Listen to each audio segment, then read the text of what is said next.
Hello, class. This is Robert here, and I'm going to briefly talk to you about nonverbal communication and review some of the theories involving body language, use of voice, and how it relates to interpersonal communication. Let's begin. So we're going to start with the slideshow. We're going to adjust self. Okay. All right.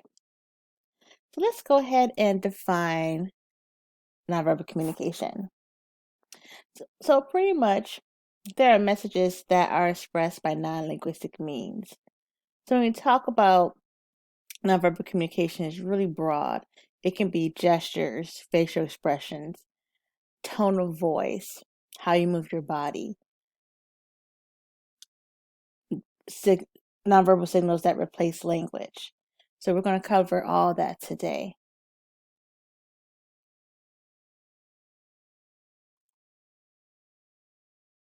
Okay, gotta move myself again. All right. So nonverbal communication is always occurring. So, for example, even in silence, say if you're an audience member listening to a speaker, you let the speaker know that you're paying attention by eye contact, facial expressions, even though you're not saying anything, applause. Silence also means things too.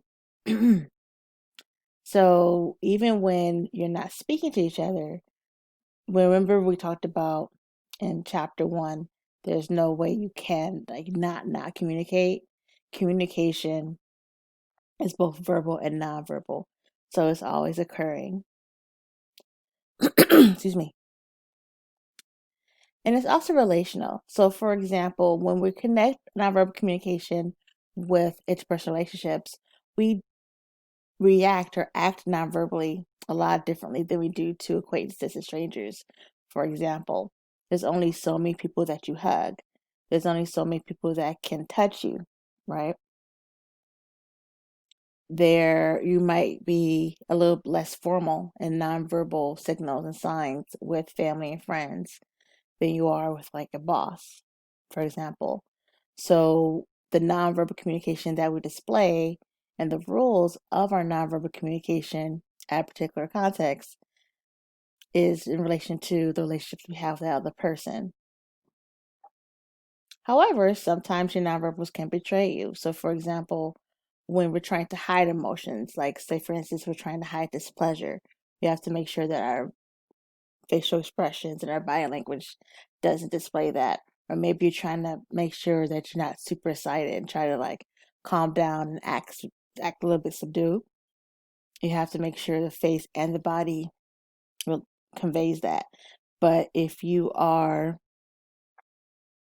in a conversation and things are happening in rapid fire or the conversation is moving very quickly, you might not have time to hide your emotions, and that's where your nonverbal communication, your nonverbal signals and facial expressions convey how you feel. So like I said before, there are various interpretations of silence. So oftentimes when we are silent when others are speaking, so that's a sign of respect. But if someone is expecting a response from you and you remain silent, that might be a form of disrespect. So definitely depending on the context and depending on the desired response of the other speaker, there may be various interpretations of silence. So sometimes we can't rely on nonverbal cues to see what someone's feeling. So we will confirm or disconfirm by using verbal communication. We talked about that last week. So if someone looks displeased, you might ask, how you doing? Are you okay? Or if someone looks confused or surprised, and you might ask them what's going on. Or if someone's really happy, but you want to know what they're happy about, you might ask them and confirm as well. And we will talk more about this in chapter 8 when we talk about emotions. Let's move me over here. Can move me over here. All right. So there are also differences in nonverbal communication across cultures. So connecting with chapter 2, for instance, it's kind of hard to see me. I'm going to switch it up a little bit and then I'll go back to the slides. So for example, think about, what does this mean? What does this mean? What does this mean? What does this mean? What does this mean? What does this mean? What does this mean? What does this mean? So if you were able to determine those nonverbal signals, then those are examples of emblems. We were able to use these hand gestures as substitutes for verbal communication, and they're culturally based. So say if you're from somewhere else, you might not have known all of the emblems that I displayed, and that's okay.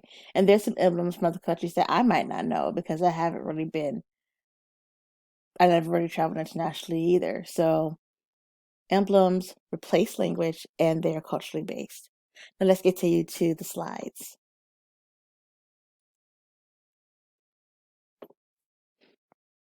So culture affects how nonverbal cues are monitored.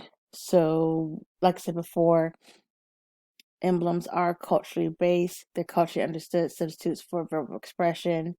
So of course, cultures will dictate when and when they will not be used, and when is it appropriate to be used. There's also some gender influences as well. And of course, this is variable. So in general, women or females might be a little bit more nonverbally expressive, but that's not always the case. And gender norms are changing. Okay. Next up, we have regulators. So regulators help control help control verbal communication. So they're nonverbal signals that help control verbal communication. So for example, we're in exchange with a person, right?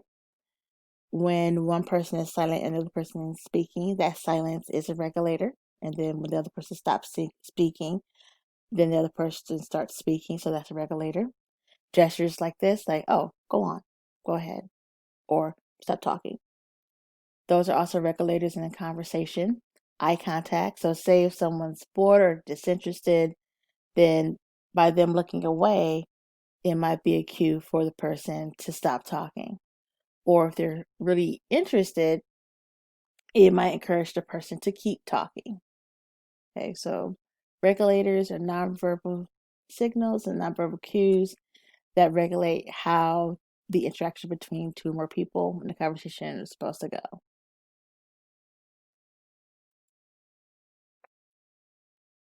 All right.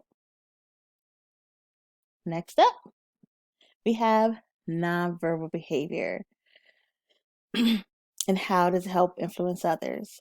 So, in addition to teaching interpersonal communication, I also teach several public speaking courses. So, we talk about body language and we talk about persuasive speaking techniques.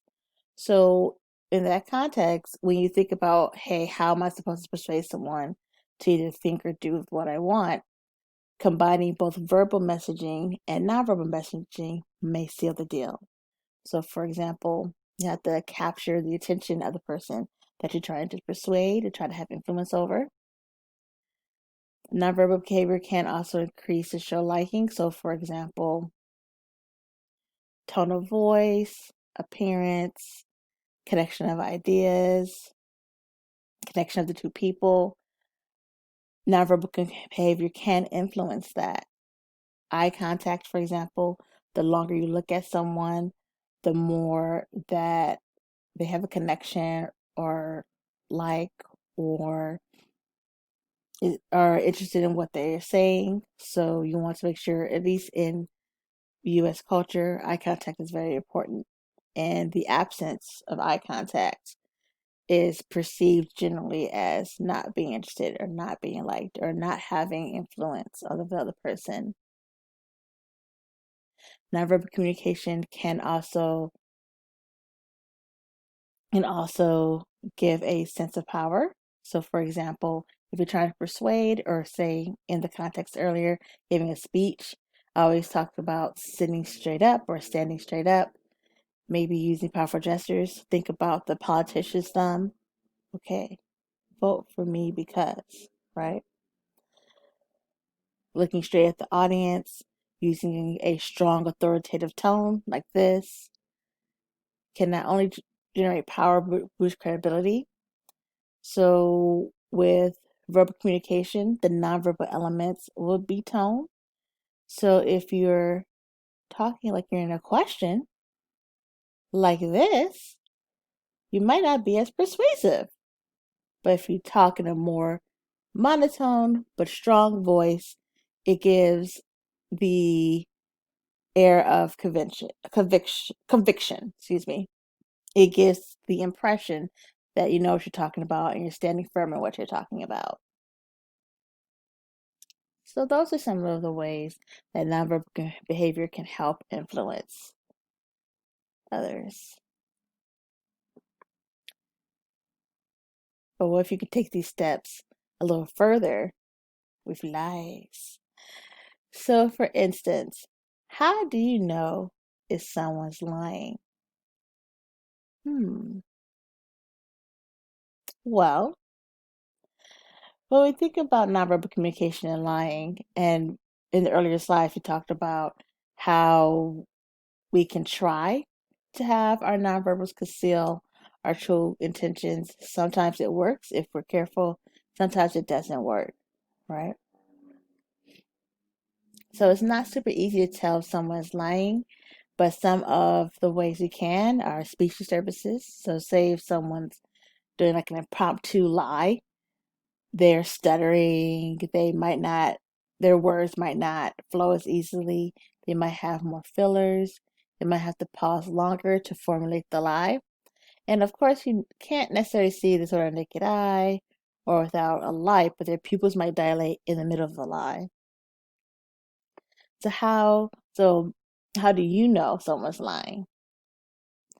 Well, even with our best efforts, sometimes our true feelings, maybe change the tone of voice, those speech disturbances like we just talked about, or little unconscious micro expressions where there's split of a second type of facial changes and gesture changes might reveal that one is lying.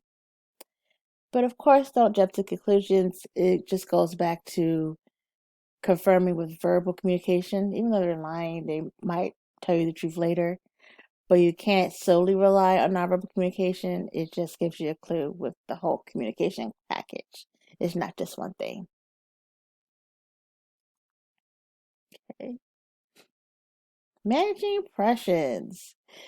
So if you remember in chapter 3, we discussed face work. Face work is when you're managing your own impressions and the impressions of the person you're talking to. So nonverbal communication can play a role in that. So for example, our mannerisms, the way we act. Are we acting appropriately for the space? Do we know etiquette? Do we know the rules of interactions when we're talking to different type of people? So people pick up on our mannerisms. And if you say, for instance, you're at an interview and it might be your first interview, your first couple of interviews, you can research how to act in that situation. First date. I always say job interviews and first dates have a lot more common than people give credit for. So with first dates, okay, it's your first date, right? Or your first date with a potential romantic partner. If you need advice, make sure to look it up and see, okay, what is the best way to, of course, remain yourself. But if you're a little bit awkward, you might want to get some advice about how to act and put your best foot forward. Just like a job interview. You want to get the job? Don't have a lot of experience with job interviews? Get advice and research so you know how to act and put your best foot forward.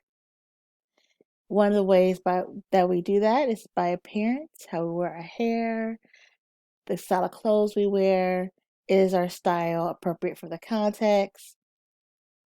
We sometimes use makeup, perfumes, etc. Then our setting is the physical items we surround ourselves with. So, for example, think about your room or think about your apartment or your homes. And if you have control of how to decorate it, how do you decorate your space?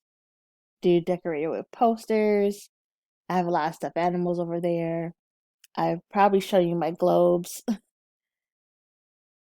from a previous video. I have a lot of pens on my desk because I'm like, oh, I have all these pens. I don't want to throw them away, so I'll just put them on my desk because this is the proper place to have them. I also have these affirmations. I'll go ahead and show you real quick. It might be mirrored. Let me see. Yeah, this is mirrored, but I have these little affirmations. So this says it's kind of hard to say, but hard to see. But it says, "This is my happy place," and it is on my desk, and it just reminds me to be in a happy spot and to have my home be my happy place. And I have other affirmations as well. So let's go back to the slides. So think about how your setting and what you set your space with expresses who you are.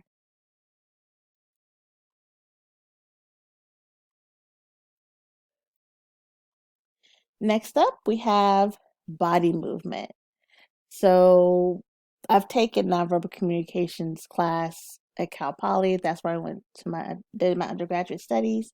There was a whole class dedicated to these theories. One of the theories that I learned back then was kinesics. So it's the study of how people move. So not only does the study of kinesics explore body language, but also studies facial expressions, right? It's a little complicated to interpret, but then you can also refer to the basic human expressions such as anger, sadness, fear, disgust, annoyance, surprise, and then just go from there. Oculesics is a study of eye contact. And like I said before, when I do mention eye contact, I am coming from a US, North American, Western ideal. For example, in other cultures, and we explored this a little bit in chapter 2, but in other cultures, looking away or averting one's gaze can be shown as a sign of respect as well. In the US, to show respect, eye contact, and we look directly at the person. So with the study of eye contact, gazing and prolonged eye contact can show an increased liking. And like I said before, the meaning of eye contact is influenced by culture. All right. So I mentioned this before in the persuasion slides, but posture can indicate emotional states, or you might change your posture based on the context. So say if you're relaxing around your house, you might just, not good for your health, by the way, you should have proper posture. But if you're lounging around the house and relaxed, or if you're sad, you might be slumped down a little bit. If you're happy, you might perk up, or you may be more cognizant of how you're standing during the presentation or during that job interview or that first date when you're trying to make an impression on your audience. Then gestures, you probably see me on my little screen doing all these gestures, trying to speak with my hands. So you want to, some people, excuse me, I'm kind of switching back and forth to my public speaking days. If you are trying to influence others, you don't want to be a robot and just not use not use gestures, but you don't want to completely talk with your hands and overwhelm the speaker that you're talking to. Now, fidgeting can be a sign discomfort, or it could be a habit. So pretend this is my clicker. When I'm in class and I'm clicking in between slides, if I don't put this down, I'm doing this with the clicker the whole time, because I think my hands need to do something. I don't know. I don't know what to do with my hands most of the time.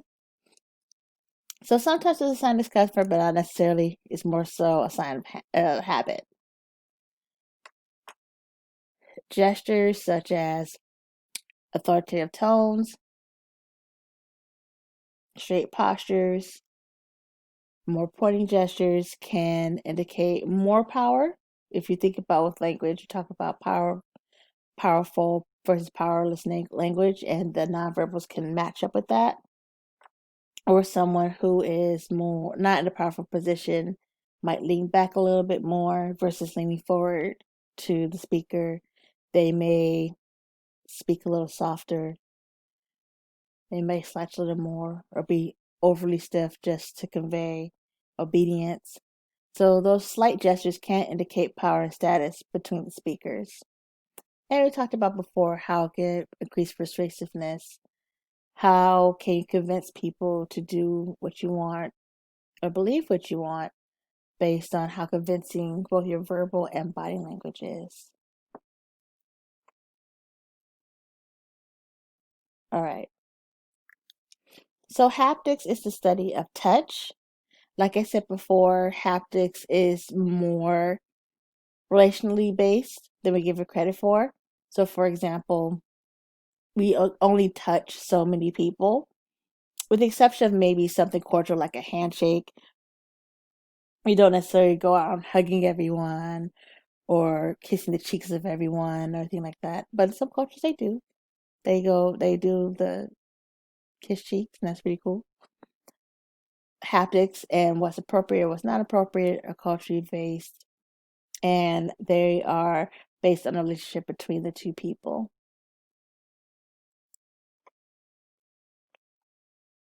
All right. Next up, we have the use of voice.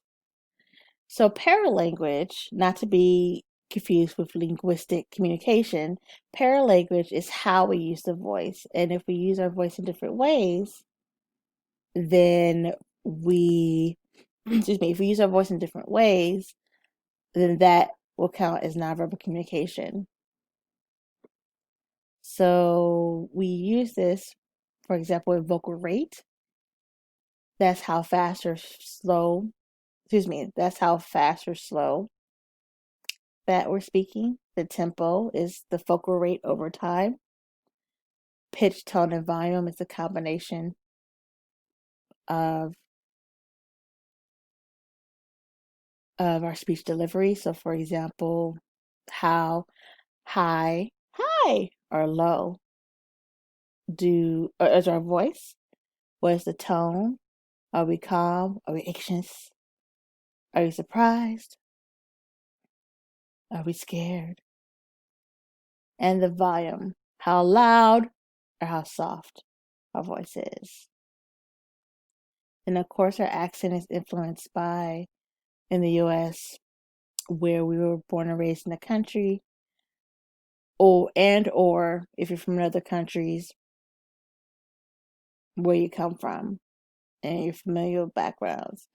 All that creates our accent, which influences the tone of our voices, what we sound like, and the language that we use. These fluencies are what we call in public speaking classes filler words or vocalized pauses. They're the ums, uhs, and likes. So if you've taken those classes before, that might sound familiar. Sometimes you might use voice to use a device called sarcasm.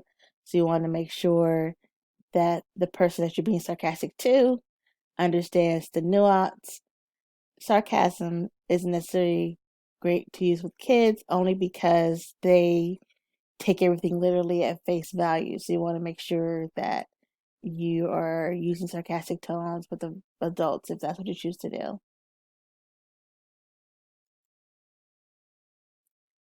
Haha.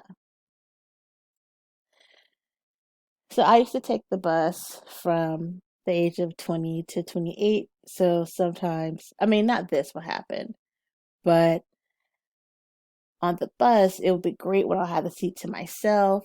But then, of course, the bus would fill up and I'll have to give up my seat. And thinking back on this, why was I so uncomfortable? I would have been fine and physically safe if someone sat next to me. What was going on? Well, the theory of proxemics is how communication is affected by the use, organization, and perception of space and distance. So, say if I'm on the bus and a friend comes over and sits next to me, I'll be totally fine. I wouldn't be like, oh man, the friend's coming over, right? I would be like, hey, come and sit next to me because we know each other. So, remember, I talked about touch is only reserved for a couple of people. With the idea of proxemics, this is why there's only so many people that can go into your space. And if you think of your personal space like a bubble, now of course, personal space bubbles are culturally based as well.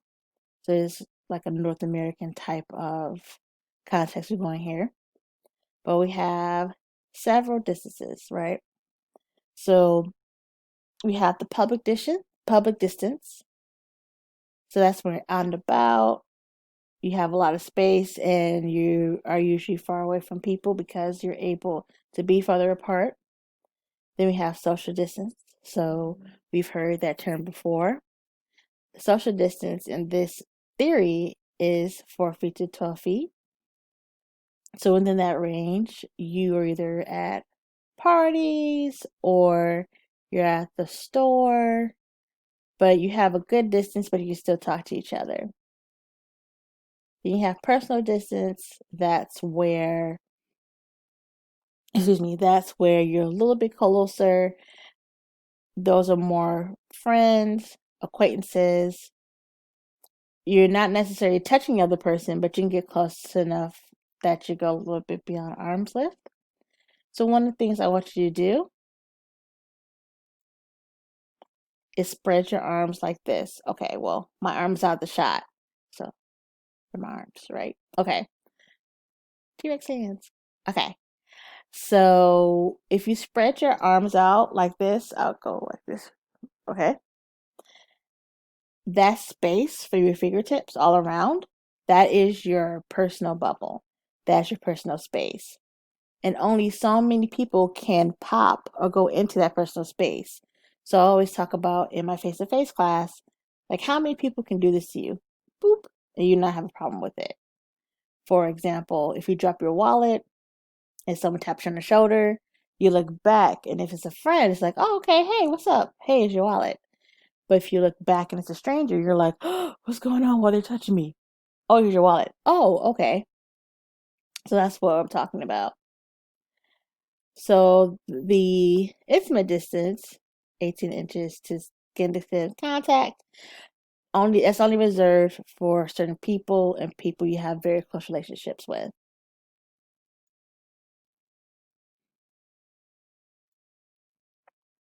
Okay. Territoriality is just a sense of our space and how we use our space as an extension of our physical being. So, for example, say we're in your face to face class and you sit at your desk every day. In college, or at least in my classes, the seats aren't assigned.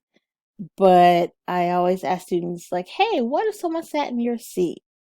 People will get upset. People will get mad. And I'm like, why? You don't own it. I don't have assigned seating. Who cares? So, because of territoriality, when you're sitting at the same desk for maybe 10 weeks in the semester and someone sits in your seat, you might feel some way about it because you've been sitting there. Everyone knows you sit there. Why is this other person sitting in our seat? And on another note, when we're trying to claim our space, you might put a sweater or a jacket there just to say, hey, this space is mine and this space is claimed.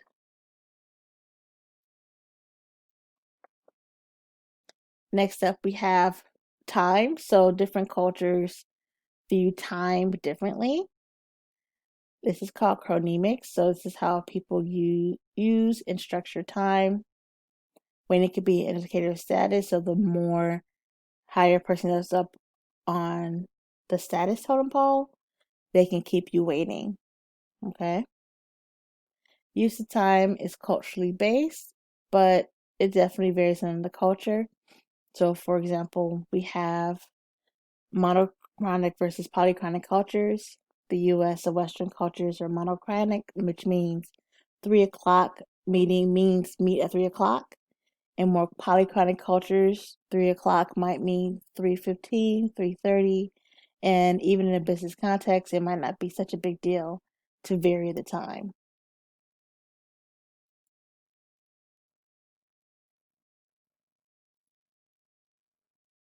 Okay.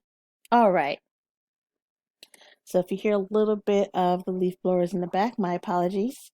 I'm doing this in the morning versus at night like I usually do.